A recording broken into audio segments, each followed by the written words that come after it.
तो हेलो दोस्तों, एक और नई वीडियो लेके आए हूँ आज आपके सामने, जो कि गेज आर एंड आर। एक मेरे बहुत ही अच्छे फॉलोअर्स ने कहा था कि सर आप मुझे gauge R and R MSA के फॉर्मूले को बताइए, समझाइए। तो आज मैं आपको एमएसए के गेज आर एंड आर के फॉर्मूलेस को समझाने का ट्राई करूँगा, राइट। सो एमएसए के बाद में ऑलरेडी मैं एक वीडियो बना चुका हूँ। मैं लिंक में कमेंट में डिस्क्रिप्शन उसका दे दूँगा, आप जाके वो वीडियो देख सकते हो। एमएसए आपको पता होगा कि ये AIAG मैनुअल इसको रिलीज़ करती है। फर्स्ट एडिशन इसका 1990 अक्टूबर को आया था, सेकंड एडिशन 1995 फेब को आया है, थर्ड एडिशन 2002 के मार्च को आया है और फोर्थ एडिशन 2010 जून को आया है।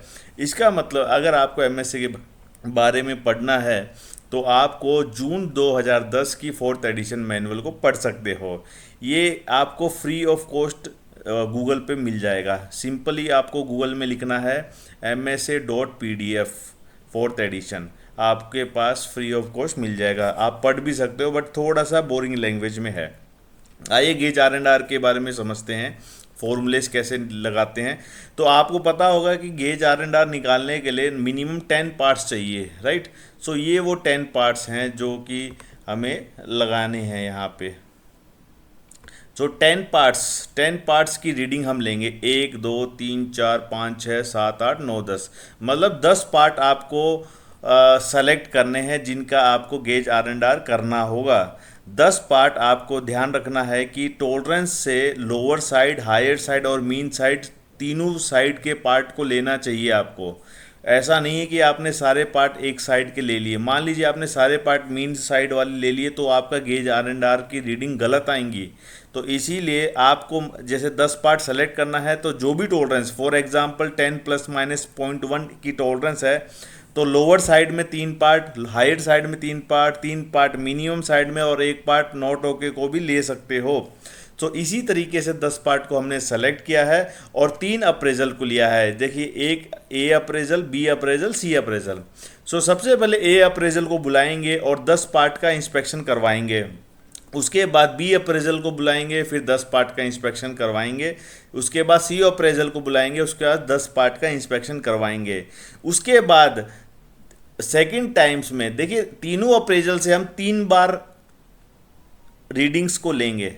3 रीडिंग्स को लेने का जो मेन मकसद है, क्योंकि यहाँ पे 2 आर हैं, आर एंड आर, मतलब रिपीटेबिलिटी। मतलब एक अप्रेजल जब 3 बार रीडिंग को ले रहा है, क्या उसमें रिपीटेबिलिटी मिल रही है क्या? मतलब एक अगर उसने फर्स्ट टाइम, जैसे यहाँ पे आप रीडिंग देखोगे, अप्रेजल ए ने 13.98 बोला है, सेकंड टाइम में 13.99 बोला है और थर्ड टाइम में 13.98 बोला है। मतलब कि तीनों बार में अगर एक ही पार्ट को 3 बार चेक करेंगे तो कितनी बार वो सही रीडिंग या पास आसपास रीडिंग ले रहा है। मतलब ऐसा तो नहीं कि एक फर्स्ट टाइम जब उसने रीडिंग लिया तो 13.98 है, सेकंड टाइम रीडिंग लिया तो 14.05 है।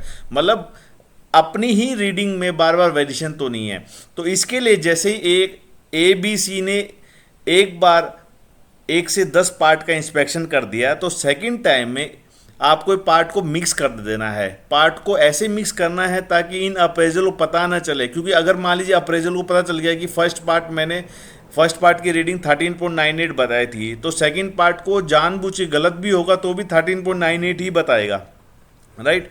सो अप्रेजल ए को, बी को, सी को तीनों टाइम्स में रीडिंग ले लेनी है। जैसे आप देखोगे ए अप्रेजल के ने 10 पार्ट को इंस्पेक्शन किया है 3 टाइम्स, 1 2 3। बी अप्रेजल ने भी 10 पार्ट को 3 टाइम, 1 2 3 इंस्पेक्शन किया है और सी अप्रेजल ने भी 10 पार्ट को 1 2 3 3 टाइम इंस्पेक्शन किया है। सो टोटल रीडिंग आपके पास आ जाएंगी कितनी? एक अप्रेजल करेगा 30 रीडिंग, बी अप्रेजल करेगा 30 रीडिंग और सी अप्रेजल करेगा 30 रीडिंग, मतलब 90 रीडिंग आपके पास मिल जाएंगी, राइट। अब इन रीडिंग्स में अगर आप देखोगे तो अब ए अप्रेजल ने एक पार्ट को 3 बार चेक किया है, तो इसका एवरेज निकालना है आपको और रेंज निकालना है। रेंज का सिंपल फॉर्मूला है मैक्सिमम माइनस मिनिमम। इन तीनों में जो मैक्सिमम वैल्यू होगी और जो मिनिमम वैल्यू होगी उसको माइनस कर देना है। ऐसे करके आपको इन सब की एवरेज निकाल देनी है, सबका रेंज निकाल देना है। सिमिलर अगर आप राइट हैंड साइड देखोगे तो यहाँ पे भी आपको इनका एवरेज निकाल देना है सबका। तीनों टाइम्स एवरेज, और जो तीनों का जो एवरेज आएगा वो एक्स ए आ जाएगा। मतलब इन तीनों को जब एवरेज करोगे, डिवाइड बाय 3 करोगे, तो एक्स ए आ जाएगा और रेंज इनका एवरेज आ जाएगा। जो ये जो रेंज आपने निकाला था एक एक पार्ट का, 10 पार्ट का जो एवरेज है वो आपका आ जाएगा आर ए। एक्स ए मतलब आपका जो सैंपल का रीडिंग आ गया उसका एवरेज, और आर ए मतलब रेंज का एवरेज। ऐसे ही बी का भी निकालना है और ऐसे ही सी का भी निकालना है। तो यहाँ पे आपके एक्स ए, एक्स बी और एक्स सी आ जाएगा, आर ए, आर बी और आर सी आ जाएगा। इसके अलावा आपको यहाँ पे पार्ट एवरेज निकालना है। पार्ट एवरेज को निकालने के लिए आपको क्या करना होगा, इन तीनों में जैसे जो अप्रेजल ए का एवरेज है, जैसे यहाँ पे दिया 13.98, बी का एवरेज है 13.99 और सी का एवरेज है 13.98, इनको प्लस करके डिवाइड बाय 3 करना है तो आपका पार्ट एवरेज आ जाएगा। ऐसे ही आपको 1 से लेके 10 पार्ट का एवरेज निकाल देना है। ठीक है, तो यहाँ पे तीनों का एवरेज करके जो आएगा वो आपका पार्ट एवरेज में बन जाएगा। और यहाँ पे जो इन सब का पार्ट एवरेज का जो 10 के 10 पार्ट हैं उनका जो एवरेज है वो आपका एक्स पी आ जाएगा, जो कि है 14.005। और इन्हीं में से जो मैक्सिमम माइनस मिनिमम होगा वो आपका रेंज आ जाएगा, जो कि है 0.094।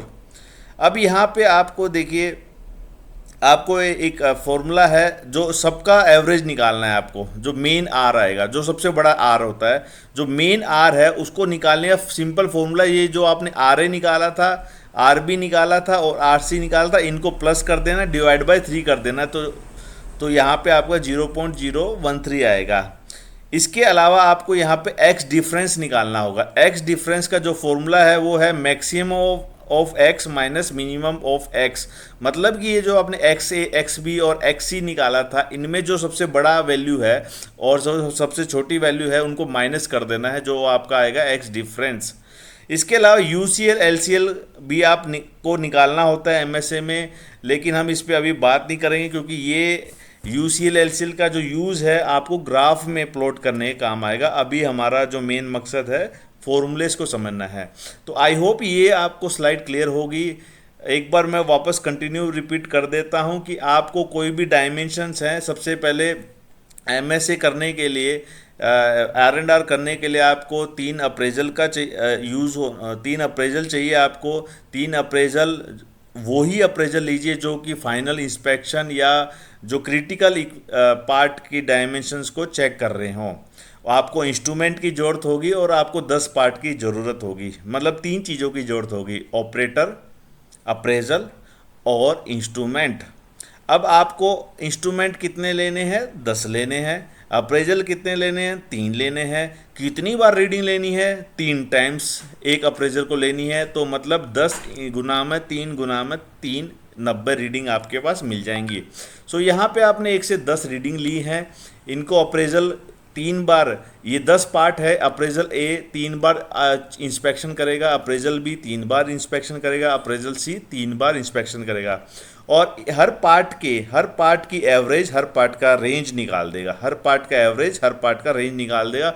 और यहाँ पे भी 10 के 10 पार्ट का एवरेज 3 टाइम्स निकाल देगा। इन तीनों टाइम्स का जो एवरेज है वो एक्स ए आ जाएगा, और जो यहाँ पे रेंज निकाली है उसका जो एवरेज है वो आपका आर ए आ जाएगा। ऐसे ही X B, R B, X C, R C निकालना है, और यहाँ पे पार्ट एवरेज निकालना है। पार्ट एवरेज को निकालने के लिए आपको ये 13.98, 13.99 और 13.98 को प्लस करके डिवाइड बाय 3 कर देना है, और पूरे पार्ट की जो एवरेज है प्लस रेंज है उसको निकाल देना है।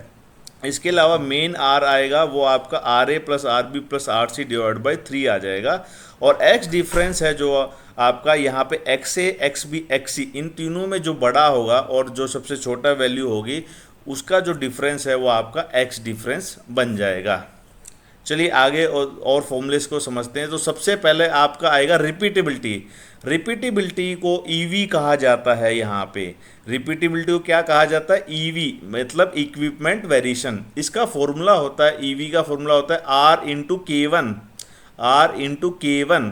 सो K1 जो है आपका ये कांस्टेंट है, K1 जो है आपका कांस्टेंट है, ये डिपेंड करता है कितने ट्रायल्स आप ले रहे हैं। ये वैल्यू आपको गूगल में एक टेबल पे आराम से मिल जाएगी और आपकी एक्सेल शीट में दी भी जाती है। देखिए देखिए जब हम MSA करते हैं तो यहाँ पे अगर हम देखेंगे तो हमने 3 बार रीडिंग्स ली हैं, एक अप्रेजल ने 3 बार रीडिंग ली है।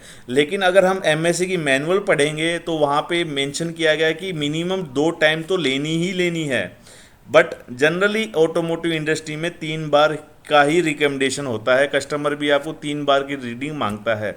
सो अगर आप 2 बार ट्रायल करोगे तो K1 की वैल्यू है 0.8862 और 3 बार ट्रायल करोगे तो K1 की वैल्यू आएगी 0.5908।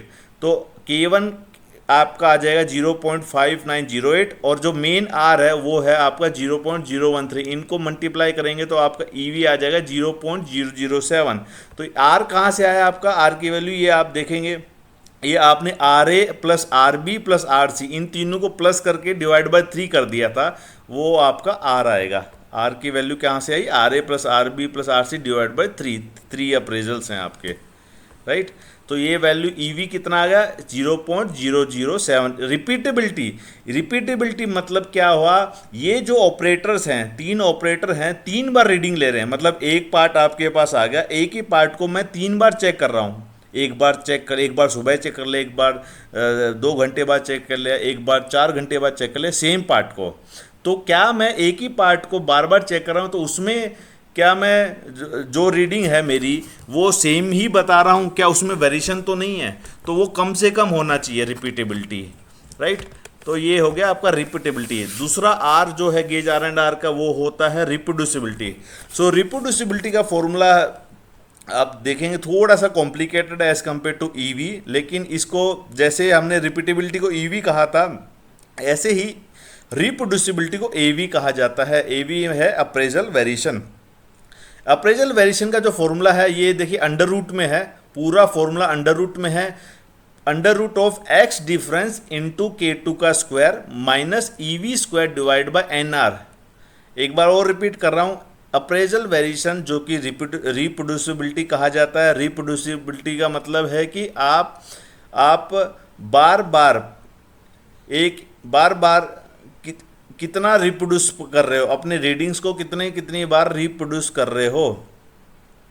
तो इसका फॉर्मूला होता है under root of x difference into K2 square minus EV square divide by NR। ये पूरा अंडर रूट में है। देखिए x डिफरेंस हमने निकाला था,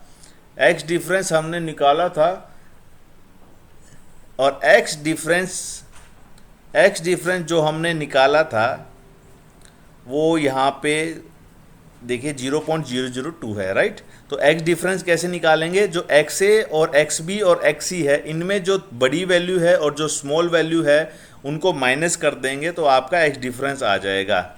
सो x डिफरेंस का फॉर्मूला हो गया 0.0002 मल्टीप्लाई बाय K2 क्या है? यहाँ पे अप्रेजल पे डिपेंड है। अगर आप MSA स्टडी में 2 अप्रेजल लोगे तो आपको K2 की वैल्यू लेनी है 0.707, 3 अप्रेजल 0.52। अभी हमने 3 अप्रेजल लिए तो हम वैल्यू लेंगे 0.52, ठीक है। और इनका मल्टीप्लाई करके स्क्वायर आ जाएगा, माइनस में EV। यहाँ पे EV ऑलरेडी हम कैलकुलेट कर चुके हैं जो कि 0.007 का square divide bye n into R। n क्या है यहाँ पे? n है आपके सैंपल्स, n है आपके टोटल सैंपल कितने लिए हैं आपने? 10 सैंपल लिए हैं। और R क्या है? आपके अप्रेजल्स। R क्या है? आपके अप्रेजल, 3 अप्रेजल्स हैं और इसका अंडर रूट आ जाएगा। अगर इस फॉर्मूले को कैलकुलेट करेंगे तो ये देखिए बहुत माइक्रोन्स में आएगा, मतलब कि डिजिट पॉइंट के बाद काफ़ी स्मॉलर वैल्यू आएगा। जैसे कि मैंने यहाँ पे दिखाया 0.000, उसके आगे 1-2 करके कुछ वैल्यू आती है, ये तो काफ़ी स्मॉल आनी चाहिए। देखिए इन दोनों में फ़र्क क्या है? रिपीटेबिलिटी में एक ही पार्ट को बार बार चेक कर रहा है, उसी में जो वेरिएशन है उसको रिपीटेबिलिटी कहा जाता है। और रिप्रोड्यूसिबिलिटी मतलब जो 3 ऑपरेटर लिए हैं उन तीनों में कितना वेरिएशन है उसको रिप्रोड्यूसिबिलिटी कहा जाता है। तो गेज R&R बोलते हैं, तो यहाँ पे R&R इन दोनों को प्लस कर दिया जाएगा। तो ये गेज R&R का फॉर्मूला है under root of EV square plus AV square. तो यहाँ पे आपका रिपीटेबिलिटी ईवी है, रिप्रोड्यूसिबिलिटी एवी है, इन दोनों को प्लस करके, स्क्वायर करके, प्लस करके अंडर रूट में निकालना है। तो 0.007 प्लस ये वैल्यू आएगी, ये आपको वैल्यू दिख नहीं रही है बट एक्चुअल में आगे यहाँ पे 1 2 करके कुछ डिजिट आता है, और इसको स्क्वायर करके अंडर रूट में करेंगे, इसकी वैल्यू आएगी 0.007, मतलब कि गेज आर एंड आर आपका आया है 0.007। इसके बाद पार्ट वेरिएशन का फॉर्मूला लगाना है। पार्ट वेरिएशन का फॉर्मूला है RP into K3। RP already हम कैलकुलेट कर चुके हैं, लास्ट स्लाइड में देखेंगे। आरपी मतलब ये जो पार्ट एवरेज हमने निकाले थे, इनमें मैक्सिमम माइनस मिनिमम वो रेंज आपका आरपी आ जाएगा। तो यहाँ पे आरपी की वैल्यू है 0.094। तो 0.094 को K3 से मल्टीप्लाई करना है। K3 है, K3 अगेन कांस्टेंट है, ये भी गूगल से आप डाउनलोड कर सकते हो, नहीं तो आपके एक्सेल शीट में आराम से होगी। K3 है नंबर ऑफ पार्ट्स, क्योंकि अभी हमने 10 पार्ट को लिया है, तो 10 पार्ट में 0.31 की वैल्यू लेनी है। तो यहाँ पे हमने K3 की वैल्यू को पुट कर दिया है 0.3146।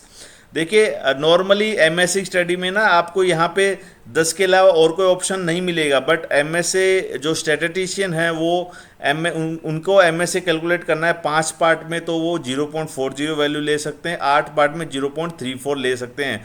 बट हमारी ऑटोमोटिव इंडस्ट्री में इंडिया के अंदर 10 पार्ट को ही लिया जाता है, तो बाय डिफ़ॉल्ट 10 पार्ट के लिए आप 0.3146 वैल्यू लेंगे। इनको मल्टीप्लाई कर देंगे तो आपका आ जाएगा पार्ट वेरिएशन 0.030। टॉलरेंस है आपकी, पार्ट की टॉलरेंस है ये, अपर टॉलरेंस माइनस लोअर टॉलरेंस, इसको आप माइनस कर दोगे। अब आपको निकालना है percent of EV variation.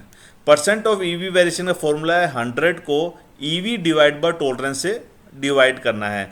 EV कितना है आपका 0.007, टॉलरेंस कितना है 0.200, इन दोनों को डिवाइड करना है और 100 से मल्टीप्लाई करना, जो कि आ गया 3.74। एवी का फॉर्मूला है 100 into AV divide by tolerance. AV आपका ये वैल्यू है और टॉलरेंस है 0.200, इनको मल्टीप्लाई करेंगे तो ये 0.0012 करके यहाँ पे भी डेसिमल में वैल्यू आती है। ये देखिए यहाँ पे एन और आर जो था ना, यहाँ पे लिखा हुआ है मैंने, एन मतलब नंबर ऑफ पार्ट्स, आर मतलब नंबर ऑफ ट्रायल्स। अब गेज आर एंड आर का भी वही फॉर्मूला है, गेज आर एंड आर को 100 से मल्टीप्लाई करना है इस आर एंड आर की वैल्यू को, और डिवाइड बाय टॉलरेंस करना है, तो ये आपका आ जाएगा 3.74। इसका मतलब गेज आर एंड आर आपका सही है। और परसेंट ऑफ पार्ट वेरिएशन का फॉर्मूला है 100 को पीवी को टॉलरेंस से डिवाइड कर देना है, जो कि आपका आ जाएगा 14.86। इसके अलावा गेज आर एंड आर में एनडीसी निकालना मैंडेटरी है। देखिए एनडीसी निकालना बहुत ज़रूरी है, एनडीसी नहीं निकालोगे तो आपको ऑडिटर एनसी दे देगा। तो एनडीसी का फॉर्मूला है 1.41 को पीवी पार्ट वेरिएशन को गेज आर एंड आर से डिवाइड करना है। 1.41 क्या है, अंडर रूट ऑफ 2 है। अगर आप अंडर रूट ऑफ 2 को कैलकुलेट करोगे तो उसकी वैल्यू आएगी 1.41। पार्ट वेरिएशन को गेज आर एंड आर से डिवाइड करना है। पार्ट वेरिएशन कितना है आपका 0.030, गेज आर एंड आर कितना है 0.007, इनको डिवाइड करोगे 1.41 से मल्टीप्लाई करोगे तो आपकी वैल्यू आ जाएगी 5.60। आपको एमएसए सही है या नहीं इसको देखने के लिए एक तो gauge R and R, percent of gauge R and R को देखना है, दूसरा एनडीसी को देखना है, तभी आपकी वैल्यू सही आएगी। अब यहाँ पे देखेंगे हमारा दोनों वैल्यू यहाँ पे ठीक आई हैं, तो इसलिए हमारा ये जो गेज आर एंड आर है ये हमारा ठीक है, राइट। तो एक्सेप्टेंस क्राइटेरिया क्या है, अगर आपकी गेज आर एंड आर अगर आपका percent of gauge R and R 10 से कम है तो आपका गेज आर एंड आर सही है। अगर आपका गेज आर एंड आर 10 से 30% है तो gauge R and R accept हो सकता है, अगर आपका कस्टमर अप्रूवल दे। अगर आपका कस्टमर अप्रूवल देगा, मतलब कस्टमर से पूछना पड़ेगा। जैसे मान लीजिए कि आपका 15% आता है तो आपको कस्टमर से पूछना होगा कि क्या सर ये हमारा एक्सेप्टेबल है। अगर कस्टमर कहता है हाँ तो आप वो एक्सेप्ट कर सकते हो। और अगर 30% से ज़्यादा गेज आर एंड आर आता है तो आपका ये एमएसए रिजेक्ट है, आपको एमएसए दोबारा करना होगा, आपको एरर को वेरिएशंस को दोबारा निकालना होगा। इसके अलावा जो एनडीसी है आपका, एनडीसी हमेशा 5 या 5 से ज़्यादा होना चाहिए। एनडीसी की जो रिक्वायरमेंट है वो मिनिमम 5 या 5 से ज़्यादा होनी चाहिए। अगर हमारे एग्जांपल में देखें, हमारा गेज आर एंड आर का परसेंटेज भी 10% से भी कम है और एनडीसी की वैल्यू 5 से ज़्यादा है, इसलिए हमारा गेज आर एंड आर सही है। तो ये है कैलकुलेशन करने का तरीका। अगर आपको ये शीट चाहिए तो वो आप मेरे को कमेंट में मेल आईडी कर सकते हो, मैं आपको ये शीट दे दूंगा। आई होप ये आपको क्लियर हुआ होगा। और कोई भी डाउट आप पूछ सकते हो। Bye bye, see you, take care.